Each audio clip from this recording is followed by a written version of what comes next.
Hello, thank you for coming this evening. I'm Michelle Napierski-Pransel. I'm the Faculty Director of the Women's Institute at Russell Sage College. I want to take just a brief moment to welcome you to our When There Are Nine event. This is our tribute to the life and work of Justice Ruth Bader Ginsburg. The mission of the Women's Institute is to respond to the contemporary and evolving cultural landscape of the 21st century while honoring Russell Sage College's century-long dedication to women's empowerment. This fall, we launched the Institute with a variety of public programs and panels, including our current symposium on the centennial of women's suffrage. Tomorrow night's panel will feature Senator Kirsten Gillibrand. However, because of the global pandemic, these events have been virtual. When we learned of the passing of the Honorable Justice Ruth Bader Ginsburg, we knew we needed to honor her in some way, and it seemed the right way to do so was to gather in person, but at a social distance. We knew it had to be small and an intimate event, and we knew it had to be a brief event. So with those considerations, we created a tribute that we hope is rich in meaning and in symbolism, complete with candlelight this evening. I want to take a quick moment to thank many people. My colleagues in the Women's Institute, Shelley Calabrese, the interim executive director of the Institute, Grace Giacola from Residence Life, Dean Stacy Gonzalez, and Emily Poole from Student Life, Mary Beth Kuzak, Sarah Angasano, Professors Ali Schafling and Sarah Schumann, everyone in communications, everyone in conferencing, everyone in facilities, and of course in public safety that help us pull this event off in just a few short days of planning. And thank you. We could not have done this event without the incredible students from Russell Sage College, who themselves are a symbol of hope and a brighter future. At this time, I'd like to extend a warm welcome and a very special thank you to Rabbi Rina Akival from the congregation Ohab Shalom. She will begin our event this evening with an opening prayer and some comments.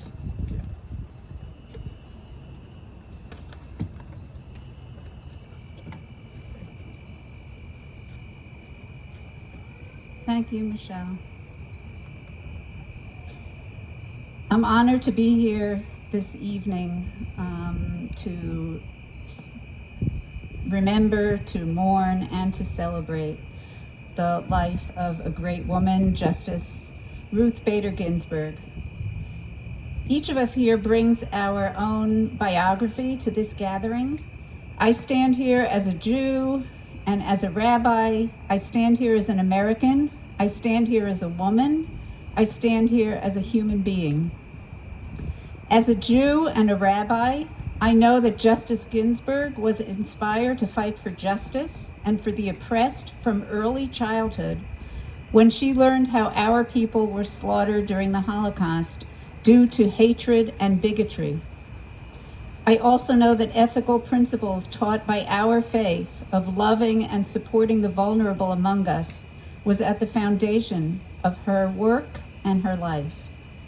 She once noted that artwork with a phrase from the Hebrew Bible appeared in her chambers in 4 different versions, with the phrase in Hebrew, Tzedek, Tzedek, Tirdov, justice, justice, you shall pursue. That was her inspiration.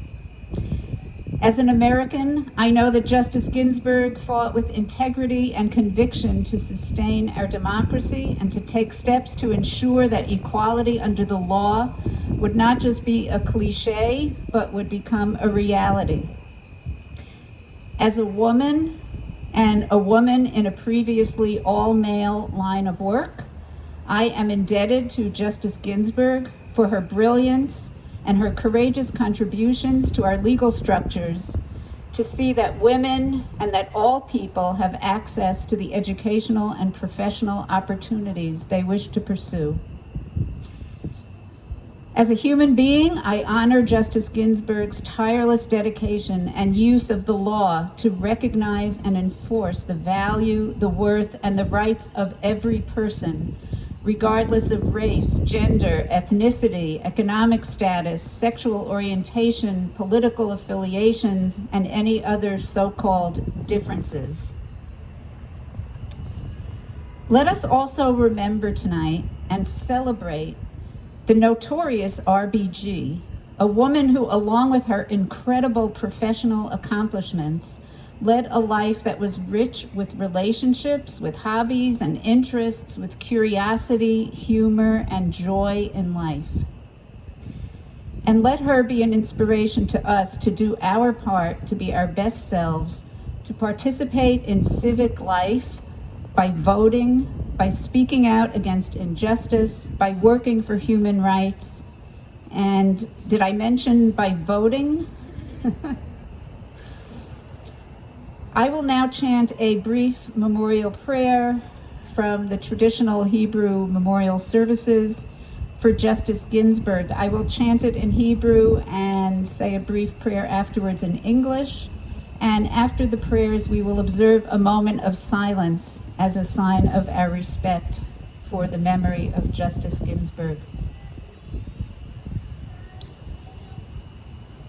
El malei rachamim, shochen b'mromim, hamtzei menucha nechona al kanfei hashchina, l'nishmat Ruth Bader Ginsburg, shehalcha la'olama, began eden tehei menuchata, v'yitzror achayim et nishmata, v'tanuach b'shalom al mishkava, v'nomar Amen.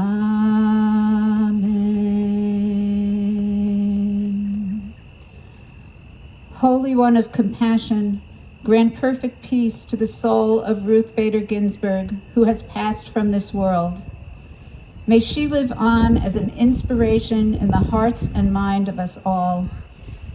May her legacy as a protector of equal rights for all people and as defender of the value of all people motivate each of us to do our part to increase justice, peace, and love in our country and in our world.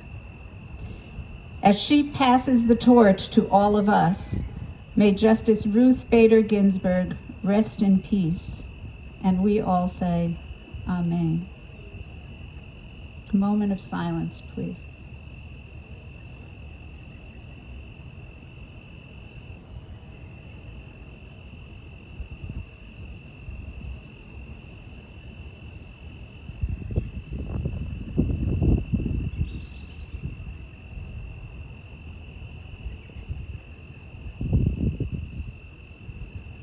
Yehi Zikra Baruch, may her memory continue always as a blessing.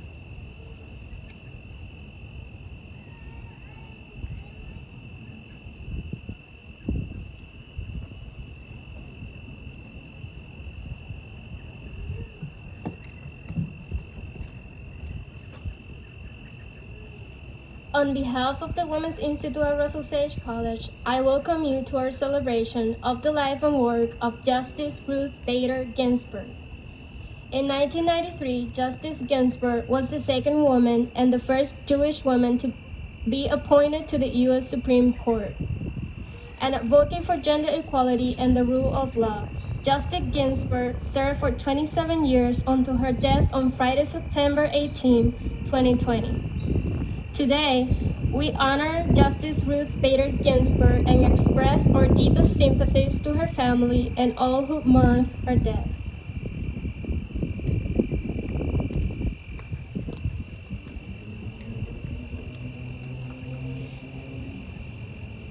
Born in Brooklyn, New York in 1933, Joan Ruth Bader studied government at Cornell University and graduated first in her class in 1954.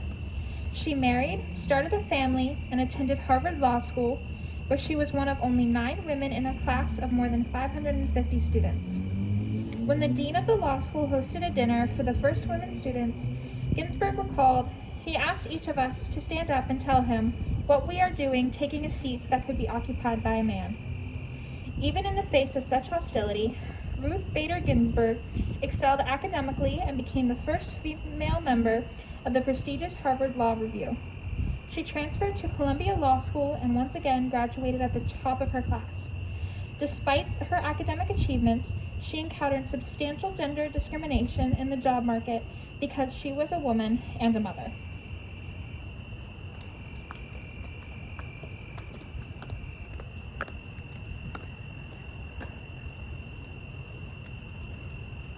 From 1959 to 1961, Ruth Bader Ginsburg served as law clerk for U.S. District Judge Edmund L. Piermiri. In 1963, she accepted a position as an assistant professor at Rutgers University Law School. When she was hired, she was told that she would be paid less than her male colleagues because her husband had a well-paying job. Together with her female colleagues, she filed a federal class action discrimination case against the university and won. In 1972, Justice Ginsburg was the first woman to be hired with tenure at Columbia University School of Law. She also co-founded the Women's Rights Project at the American Civil Liberties Union and participated in more than 300 gender discrimination cases by 1974.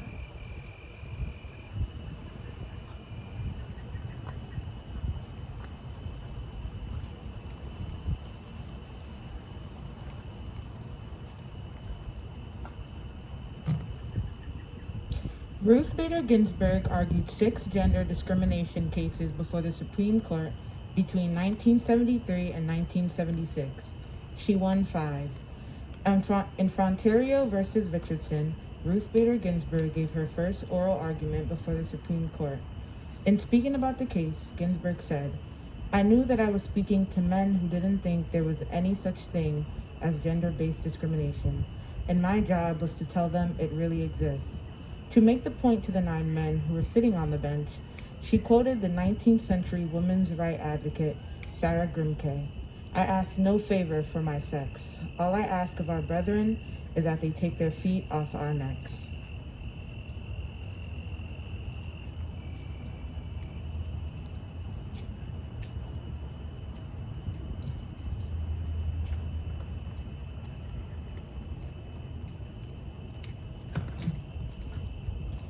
Ruth Bader Ginsburg often argued cases that involved gender discrimination against men to show that discrimination hurts everyone. Her early legal victories established precedents that made future victories easier to win. In 1980, Ginsburg's unmistakable reputation as an architect of women's legal rights propelled her to the other side of the courtroom.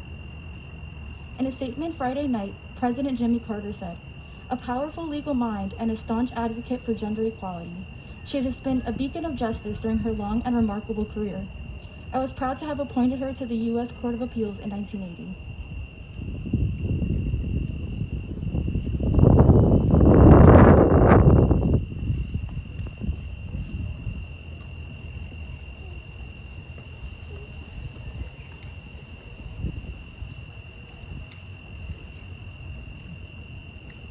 On June 22, 1993, President Bill Clinton nominated Ruth Bader Ginsburg to be the 107th Justice to the U.S. Supreme Court.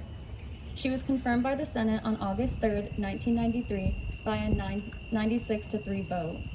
Justice Ginsburg became known for her active participation in oral arguments, and her reputation as a brilliant scholar of the law only grew. In a statement Friday, President Clinton reflected on her legacy and said, "Her landmark opinions advancing gender equality, marriage equality, the rights of people with disabilities, the rights of immigrants, and so many more moved us closer to a more perfect union."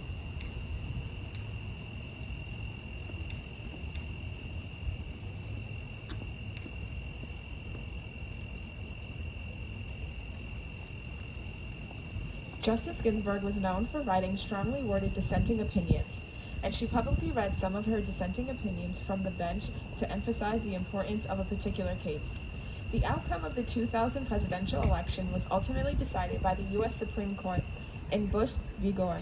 In a 5-4 vote, the court ruled in favor of George W. Bush.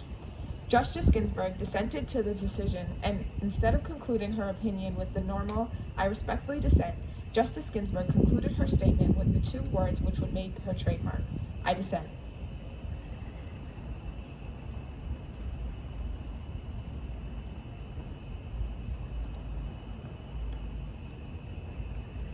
One of Justice Ginsburg's famous dissents came in the case of Ledbetter versus Goodyear Tire and Rubber Company in 2007. Justice Ginsburg translated her first official dissent in a more widely understandable version and read it publicly from the bench. As the only woman on the court, Ginsburg accused the 8 male justices of being indifferent to the gender pay gap. She said, The court does not comprehend or is indifferent to the insidious way in which women can be victims of pay discrimination. She encouraged Ledbetter to continue the fight and called upon Congress to act where the Supreme Court had not. She said, "The ball is in Congress's court." In 2009, the first bill President Barack Obama signed into law was the Lilly Ledbetter Fair Pay Act.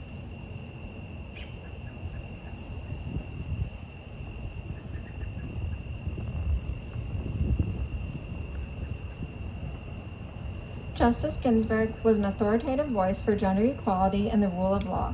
She simultaneously inspired generations of lawyers and generations of women in their lifetime. Today, we wear lace collars in honor of Justice Ginsburg. Her choice to wear lace collars was a deliberate statement as it emphasized her presence as a woman on the court. She once said that, "When I'm sometimes asked when there will be enough women on the Supreme Court, I say, when there are 9. People are shocked, but there's been 9 men and no one's ever raised a question about that." Today, the Women's Institute at Russell Sage College honors the life and the work of the Honorable Justice Ruth Bader Ginsburg with a tribute to her vision of the 9 women on the Supreme Court.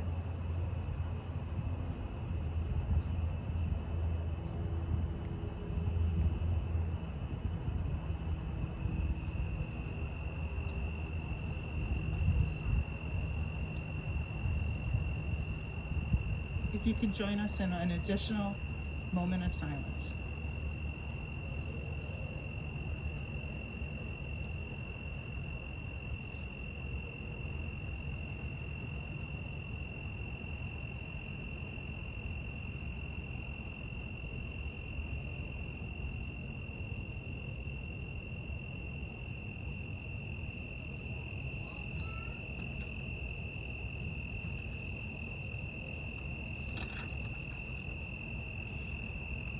On behalf of everyone at Russell Sage College, I'd like to thank you for joining us here this evening. And I'd like to leave you with one last quote from Justice Ginsburg. "Fight for the things you care about, but do it in a way that will lead others to join you."